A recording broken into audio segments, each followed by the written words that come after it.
Guys కిరాయి పోతున్నా 3500 కిరాయి నారాయణఖేడ్ సైడ్. సో కొన్ని సామాన్లు ఉన్నాయి, సామాన్లు తీసుకురావడానికి పోతున్నాను.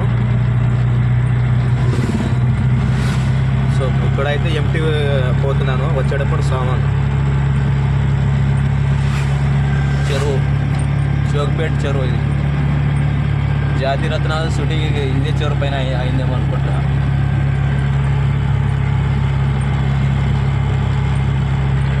పెద్దగానే ఉంది చెరువు.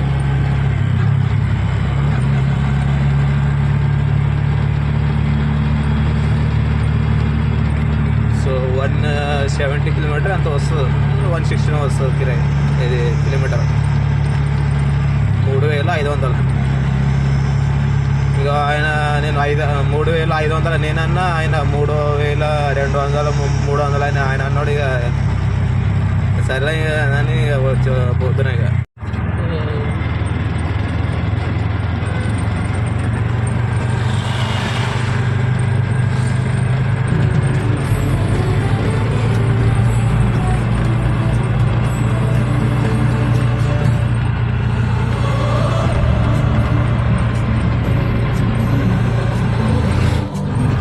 కిరాయి వచ్చేసి అప్ అండ్ డౌన్ అయితే 300 కిలోమీటర్ వస్తుంది, 310-20 అట్లా వస్తుంది అప్ అండ్ డౌను.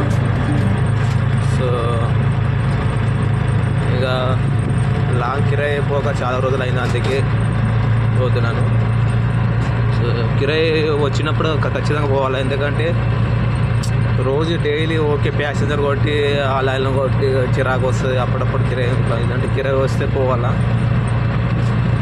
మంచి మైండ్ కూడా కొంచెం ఫ్రెష్ ఉంటుంది, మంచిగా ఉంటుంది. ఊరికే డైలీ వచ్చి అదే ప్యాసింజర్ కొట్టు ఆలయం చేయమంటే దిమాకరావు. నేను కస్టమర్కు ముందే చెప్పిన, ఫ్రిడ్జ్ కానీ వాషింగ్ మిషన్ కానీ ఉంటే రావన్న కష్టం అవుతుంది అంటే, ఆయన అవన్నీ ఏం లేవు తమ్ముడు, ఓన్లీ బట్టలు ఉన్నాయి, సామాన్లు ఉన్నాయి అంతే అని చెప్పాడు. ఇప్పుడేమో ఫోన్ చేసి వాషింగ్ మిషన్ ఒకటి ఉంది వస్తుందని అడుగుతున్నాడు. ఇక ఆయనకి ఏం చెప్పలేము, ఇంత దూరం వచ్చినప్పుడు ఫోన్ చేసాడు. ఇప్పుడు ఎంత నారాయణఖేడ్ 47 కిలోమీటర్. ఇప్పుడు చెప్తుండే ఆయన ఫోన్ చేసి. అంటే సరే అన్న చూద్దాం, వస్తే తీసుకువద్దాం లేకపోతే లేదన్న చూద్దామని చెప్పిన. ఇక అక్కడ పోయిన తర్వాత ఏమైతే తెలియదు. ఆయన సామాన్లు తక్కువ అన్నాడు, ఇప్పుడు వచ్చి వాషింగ్ మిషన్ ఉందా అంటున్నాడు.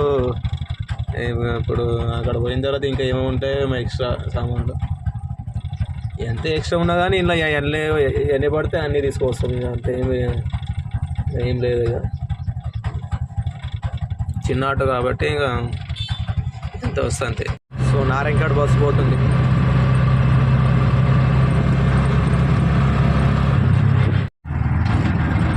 లొకేషన్ మాత్రం సూపర్ ఉంది కదా, ఇక్కడ హైలైట్ ఉంది.